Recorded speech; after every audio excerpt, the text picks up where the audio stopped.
Hello વિદ્યાર્થી મિત્રો. In this lecture we will discuss about electric potential. આપણે શુદ્ધ ગુજરાતીમાં શું કહેતા? સ્થિત વિદ્યુત સ્થિતિમાન કહેતા. તો જે સ્થિત વિદ્યુત સ્થિતિમાન છે એની જ વાત કરવામાં આવશે. તો વિદ્યુત સ્થિતિમાન કેને કહેતા હતા? તો જો the potential at a point is defined as the amount of work done in taking a unit positive charge from infinity to that point against the repulsive electric force. એટલે શુદ્ધ ગુજરાતીમાં વ્યાખ્યા આપણે આવા પ્રકારની કંઈક થતી કે એકમ ધન વિદ્યુત ભારને અનંત અંતરેથી કોઈ એક બિંદુએ ક્ષેત્રની વિરુદ્ધ લાવવા માટે કરવું પડતું કાર્યને શું કહેતા? સ્થિત વિદ્યુત સ્થિતિમાન કહેતા. તો આપણે આ જગ્યા ઉપર સ્થિત વિદ્યુત સ્થિતિમાનની વ્યાખ્યા આવી જ રીતના વ્યાખ્યાયિત કરવામાં આવે છે. તો સામાન્ય રીતના પોટેન્શિયલ શુદ્ધ ગુજરાતીમાં કેવું હોય? Potential energy. આપણે બે પ્રકારની એનર્જી આવતી, કાઇનેટિક એનર્જી અને પોટેન્શિયલ એનર્જી. પોટેન્શિયલ એનર્જીને ડિફાઇન કરતાં પહેલાં આપણે પોટેન્શિયલને ડિફાઇન કરવું પડે છે, બરાબર? પોટેન્શિયલને ડિફાઇન કર્યા પછી જ આપણે પોટેન્શિયલ એનર્જીને ડિફાઇન કરીએ કે. તો પોટેન્શિયલ એનર્જી કેને કહેતા હતા? શુદ્ધ ગુજરાતીમાં એને આપણે સ્થિતિ ઉર્જા અને કાઇનેટિક એનર્જીને ગતિ ઉર્જા કહેતા. તો પોટેન્શિયલ એનર્જી કેને કહેવાય? કે કોઈ પણ વસ્તુ સ્થિર સ્થિતિમાં રહેલી હોય અને તે ગતિમાં આવતા એ પોતાની સ્થિતિ ઉર્જાને ગતિ ઉર્જા સ્વરૂપમાં ગુમાવે. જેમ કે કોઈ માણસ સ્થિર સ્થિતિમાં રહેલો છે તો કહેવાનો મતલબ શું થયો? એની અંદર પોટેન્શિયલ એનર્જી રહેલી હશે. જ્યારે એ ચાલે ત્યારે એ પોટેન્શિયલ એનર્જી કાઇનેટિક એનર્જીમાં કન્વર્ટ થશે. તો પોટેન્શિયલ એનર્જીને ડિફાઇન કરવા માટે આપણે ઇલેક્ટ્રિક પોટેન્શિયલને ડિફાઇન કરવામાં આવે છે. આપણને એટલી ખબર હોવી જોઈએ. તો જો આપણે આ ડેફિનેશન પ્રમાણે ઇલેક્ટ્રિક પોટેન્શિયલને ડિફાઇન કરવાનો પ્રયાસ કરીએ. તો જો ઇલેક્ટ્રિક પોટેન્શિયલને ડિફાઇન કરવા માટે આપણે સૌપ્રથમ શું કરવામાં આવશે? તો કે કોઈ એક પોઝિટિવ ચાર્જ લેવામાં આવશે. એ પોઝિટિવ ચાર્જને કેપિટલ ક્યુ કહી દઉં છું. અને કોઈ એક પોઈન્ટ જેને હું બી કહી દઉં છું. અને એક ત્રીજો પોઈન્ટ મેં અનંત અંતરે અથવા તો ઇન્ફાઇનાઇટ પોઈન્ટ લીધેલો છે. તો હવે કોઈ ક્યુ ચાર્જને ઇન્ફાઇનાઇટથી બી પોઈન્ટ સુધી લાવવામાં આવે છે. અને આ બંને વચ્ચેનું ડિસ્ટન્સ કેટલું લેવામાં આવેલું છે? તો કે બંને વચ્ચેનું ડિસ્ટન્સને મેં આર લઈ લીધેલું. તો કે ઇન્ફાઇનાઇટથી આ બી પોઈન્ટ ઉપર લાવવામાં આવે ત્યારે એના ઉપર લાગતું, ત્યારે તેના ઉપર કરવામાં આવેલું વર્ક કેટલું હોય છે? વર્ક એ ગુજરાતીમાં કાર્ય કહેતા. ઇન્ફાઇનાઇટથી બી પોઈન્ટ સુધી તો કાર્ય કેટલું હોય છે? તો કે આપણને ખબર છે ફોર્સ ઇન્ટુ ડિસ્પ્લેસમેન્ટ. ડિસ્પ્લેસમેન્ટ હકીકતમાં બહુ મોટું છે પણ હું નાનું લઈ લઉં છું શરૂઆતમાં. પછી એને ઇન્ટિગ્રેશનથી હું ઇન્ફાઇનાઇટથી બી પોઈન્ટ સુધી હું એનું લાઇન ઇન્ટિગ્રેશન કરી નાખીશ. તો હવે આગળ તો કે ફોર્સ કયો લાગે છે? તો કે જે આ પોઝિટિવ ચાર્જ લેવામાં આવેલો છે આ બી પોઈન્ટ ઉપર લઈ જવામાં આવશે ત્યારે એક ફોર્સ લાગશે. ફોર્સ કેના લીધે લાગશે? તો કે કેપિટલ ક્યુ ચાર્જ દ્વારા લાગશે. એ ફોર્સ ચાર્જ વચ્ચે, જો બે ચાર્જ વચ્ચે ફોર્સ લાગતો એને કેવો ફોર્સ કહેવામાં આવે છે? તો કે ઇલેક્ટ્રિક ફોર્સ કહેવામાં આવે છે.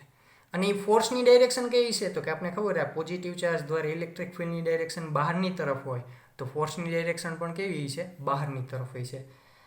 આ પોઈન્ટ ઉપર ફોર્સની ડાયરેક્શન રહીએ આપણે આમ બહારની તરફ હોય છે. તો આ તરફથી આવતો હોય તો આ તરફ હોય છે. તો એ જે કાર્ય કરવામાં આવે છે એ કાર્યની વિરુદ્ધ દિશામાં ફોર્સ હોય છે. તેથી અહીં જે વર્ક લેવામાં આવે છે એ વર્ક આપણે નેગેટિવ લેવામાં આવશે. કારણ કે એ ફોર્સની વિરુદ્ધ દિશામાં છે. હવે આગળ તો કે આપને ફોર્સ એફ બરાબર ખબર છે ક્યુ ઇન્ટુ ઈ વેક્ટર, ઈ વેક્ટર ઇન્ટુ ડીએલ વેક્ટર. ઈ વેક્ટર શું છે? તો કે આ કેપિટલ ક્યુ ચાર્જ દ્વારા ઉત્પન્ન થતી ઇલેક્ટ્રિક ફિલ્ડ છે. સ્મોલ ક્યુ શું છે? તો કે પોઝિટિવ યુનિટ ચાર્જ છે. પોઝિટિવ યુનિટ ચાર્જની વેલ્યુ હંમેશા કેવી હોય? યુનિટ ચાર્જની વેલ્યુ હંમેશા 1 લેવામાં આવે. બરાબર. આ વર્ક ક્યાંથી ક્યાં કરવામાં આવેલું છે? તો કે ઇન્ફાઇનાઇટથી બી પોઈન્ટ સુધી લાવવા માટે. તો હવે આગળ શું કીધેલું હતું? આ work, the potential at a point is defined as the amount of work done in taking a unit positive charge from infinity to point against the repulsive electric force.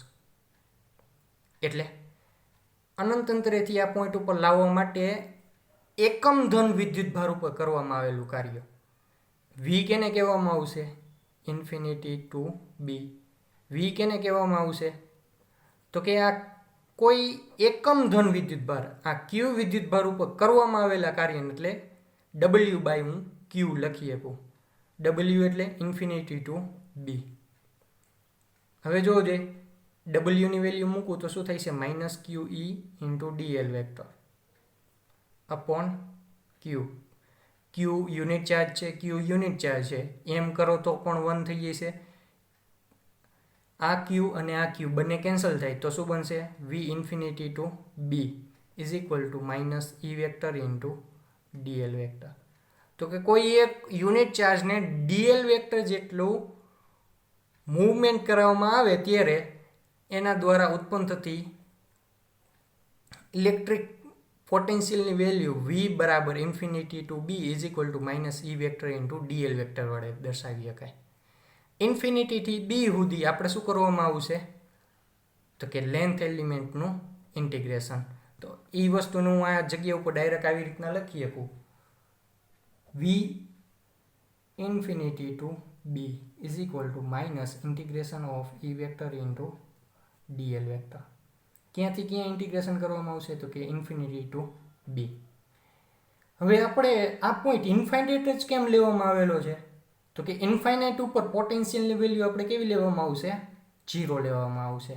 પોટેન્શિયલની વેલ્યુ હંમેશા કોઈ બે પોઈન્ટની સાપેક્ષે હું પોટેન્શિયલ દર્શાવી શકું. એક પોઈન્ટની સાપેક્ષે પોટેન્શિયલ કોઈ દિવસ દર્શાવી શકું નહીં.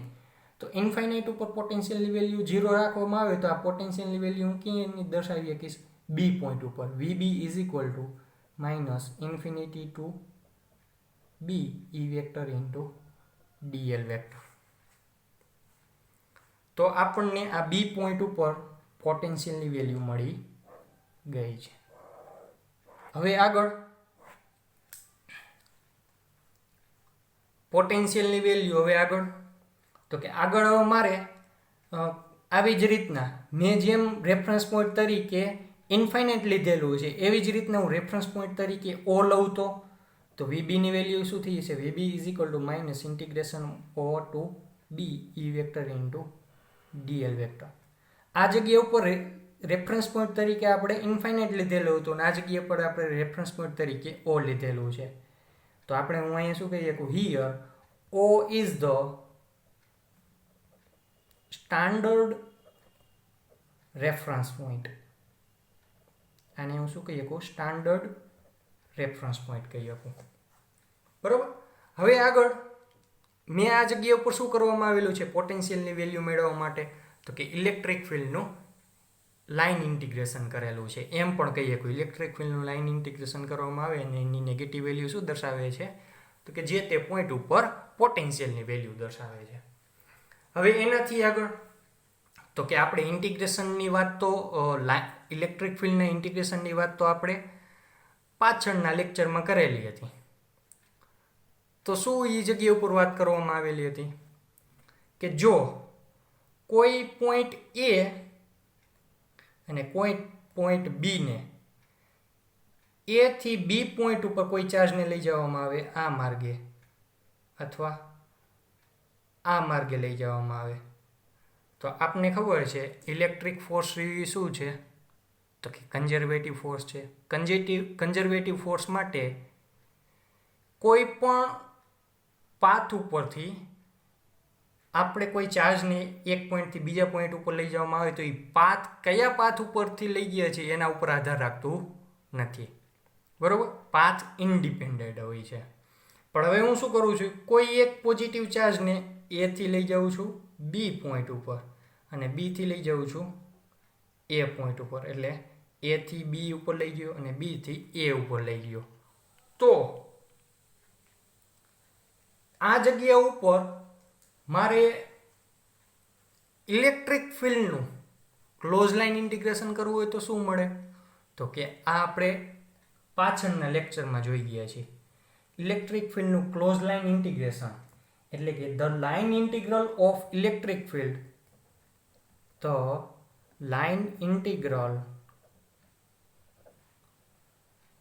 Of E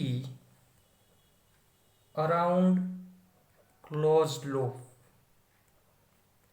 is 0. એટલે કે close integration of E vector into dl vector કરવામાં આવે તો એની વેલ્યુ હંમેશા 0 હોય. બરોબર? Close line integration of E vector into dl vector is equal to 0. જો ઓપન લાઇન ઇન્ટિગ્રેશન કરવામાં આવે તો જ આપણે પોટેન્શિયલની વેલ્યુ મળશે. જો ક્લોઝ લાઇન ઇન્ટિગ્રેશન કરવામાં આવશે તો એની ઇન્ટિગ્રેશનની વેલ્યુ કેવી મળશે? 0 મળશે. ક્લોઝ લાઇન ઇન્ટિગ્રેશનની વેલ્યુ કેવી રીતના 0 થાય છે મેં પાછળના લેક્ચર કર્લ ઓફ ઇલેક્ટ્રિક ફિલ્ડમાં જોયું હતું. હવે close line integration of E vector into dl વેક્ટરને જે આપણે શું કહેવામાં આવે છે? કર્લ ઓફ ઇલેક્ટ્રિક ફિલ્ડ, જેની વેલ્યુ કેવી છે? 0 છે. ક્લોઝ લાઇન ઇન્ટિગ્રેશનને આપણે ઓપન એરિયા ઇન્ટિગ્રેશનમાં કન્વર્ટ કરીએ કે તો એના માટે આપણે કયા થિયરમનો ઉપયોગ કરવામાં આવે છે? તો કે સ્ટોક થિયરમનો. સ્ટોક થિયરમ શું હતું? તો કે close line integration of V into dl vector is equal to integration of del cross V into dA vector. અહીંયા આપણે એરિયા ઇન્ટિગ્રેશન અને આ જગ્યા ઉપર લાઇન ઇન્ટિગ્રેશન હતું. તો એવી જ રીતના આપણે જોવું જોઈએ અહીંયા વેક્ટરનું ક્લોઝ લાઇન ઇન્ટિગ્રેશન કરવામાં આવેલું છે એને સ્ટોક થિયરમની મદદથી કર્લમાં ફેરવી શકું. જ્યાં V છે એની જગ્યા ઉપર E થઈ ગઈ છે del cross E vector into dA vector is equal to 0. આ મેં જગ્યા ઉપર શું કરવામાં આવેલું છે? તો કે ઇલેક્ટ્રિક ફિલ્ડનું કર્લની વેલ્યુ કેવી મળે છે? 0 મળે છે. અને એનું ક્લોઝ લાઇન ઇન્ટિગ્રેશન કરવામાં આવે તો એની વેલ્યુ હંમેશા કેવી મળે? 0 મળે. આ બંને વસ્તુ આગળના થિયરમમાં જોઈ ગયા છે કર્લ ઓફ Eમાં. તો હંમેશા ધ્યાન રાખવાનું છે ઇલેક્ટ્રિક ફિલ્ડનું line integration, close line integration 0 દર્શાવે છે, ઓપન લાઇન ઇન્ટિગ્રેશન પોટેન્શિયલની વેલ્યુ દર્શાવે છે. હવે આગળ તો જે ક્વોન્ટિટીનું કર્લ 0 હોય, જે વેક્ટર ક્વોન્ટિટીનું કર્લ 0 હોય એ ક્વોન્ટિટીની વેલ્યુ ગ્રેડિયન્ટ ઓફ સ્કેલર મળે. બરોબર? આ થિયરમ આપણે આપેલો નથી પણ ઉપયોગ કરવાનો છે કે વી નો ધેટ એની વેક્ટર, હું ઇલેક્ટ્રિક ફિલ્ડની જ વાત નથી કરતો, કોઈ પણ vector, any vector whose curls is 0 then that quantity is equal to the gradient of some vector, some scalar quantity.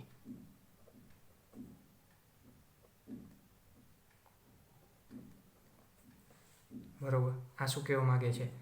તો આપણે કોઈ પણ વેક્ટર ક્વોન્ટિટીની વાત કરવામાં આવે, ઇલેક્ટ્રિક ફિલ્ડની જ નહીં, કે જે વેક્ટર ક્વોન્ટિટીનું કર્લ 0 હોય એ વેક્ટર ક્વોન્ટિટીની વેલ્યુ કેને બરાબર હોય? તો કે એ વેક્ટર ક્વોન્ટિટીની value gradient of some scalar. જેમ કે આ જગ્યા ઉપર ઇલેક્ટ્રિક ફિલ્ડનું કર્લની વેલ્યુ 0 છે તો એની વેલ્યુ કેને બરાબર છે? તો કે ગ્રેડિયન્ટ ઓફ વેક્ટર ક્વોન્ટિટી. અને આ જગ્યા ઉપર આપણે મેથેમેટિકલી નેગેટિવ વેલ્યુ મળે છે. Electric field is equal to the negative gradient of V. V શું દર્શાવે છે? પોટેન્શિયલ. પોટેન્શિયલ કેવું? તો કે ઇલેક્ટ્રિક પોટેન્શિયલ. ઇલેક્ટ્રિક પોટેન્શિયલ આપણી કેવી ક્વોન્ટિટી છે? સ્કેલર ક્વોન્ટિટી છે. તો આ જગ્યા ઉપર હું લખી શકું સ્કેલર ઇલેક્ટ્રિક પોટેન્શિયલ.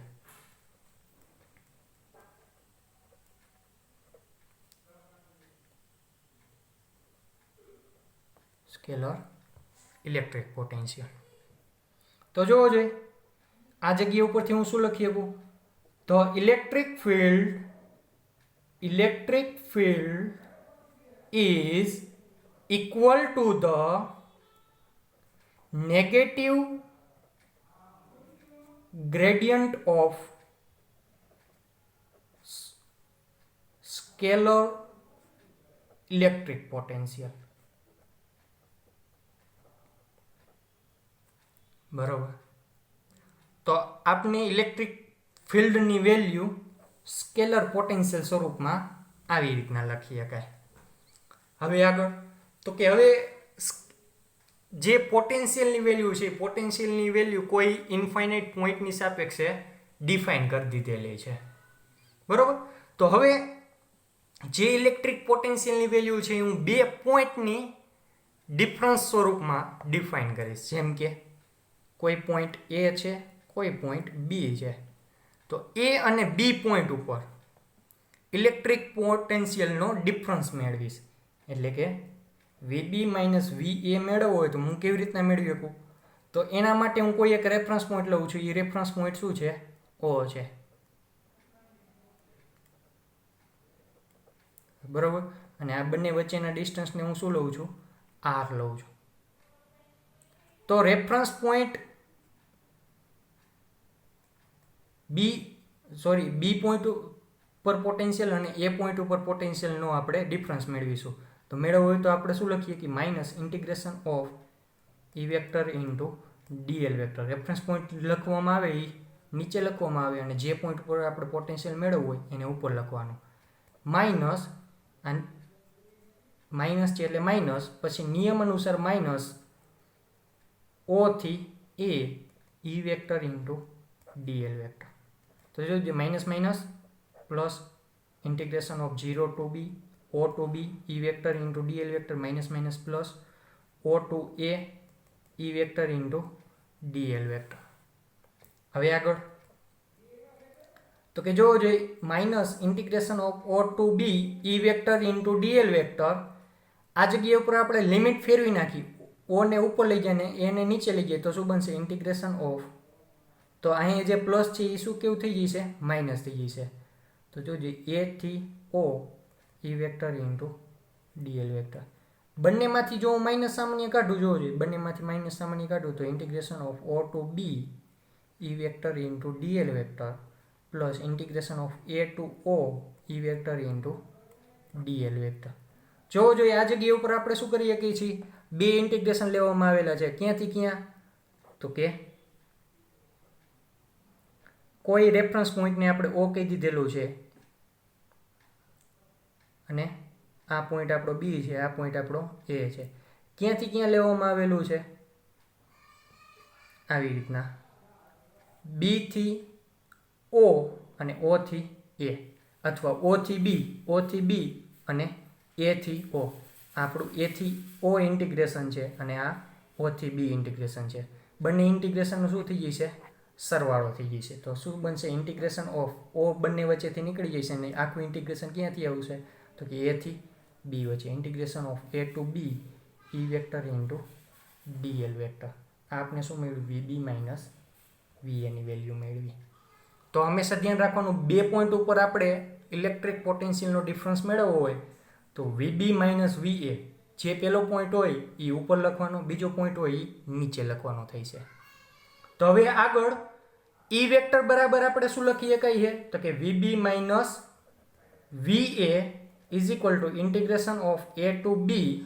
ઈ બરાબર શું લખવામાં આવે? તો કે minus del V into DL vector. Minus minus શું થઈ જશે? પ્લસ થઈ જશે. Integration of A to B del V into DL vector. આપણે શું મેળવ્યું? બે પોઈન્ટ ઉપરનો પોટેન્શિયલ ડિફરન્સ મેળવ્યો. હવે આગળ યુનિટ ઓફ વી વેક્ટર. વી વેક્ટરનો યુનિટ શું થઈ છે? તો કે એક તો આપણો યુનિટ શું છે? વોલ્ટ, અથવા બીજું શું લખવામાં આવે છે? વી બરાબર ડબલ્યુ અપોન ક્યુ. ડબલ્યુ એટલે જૂલ, ક્યુ એટલે કુલમ. પછી V બરાબર W એટલે આપણે બીજું શું લખવામાં આવશે તો કે F into dl upon Q, એટલે કે ફોર્સનો એકમ newton, newton into metre upon coulomb. તો આ 3 પ્રકારના યુનિટ બનશે, ખાસ કરીને ધ્યાન રાખવાના છે.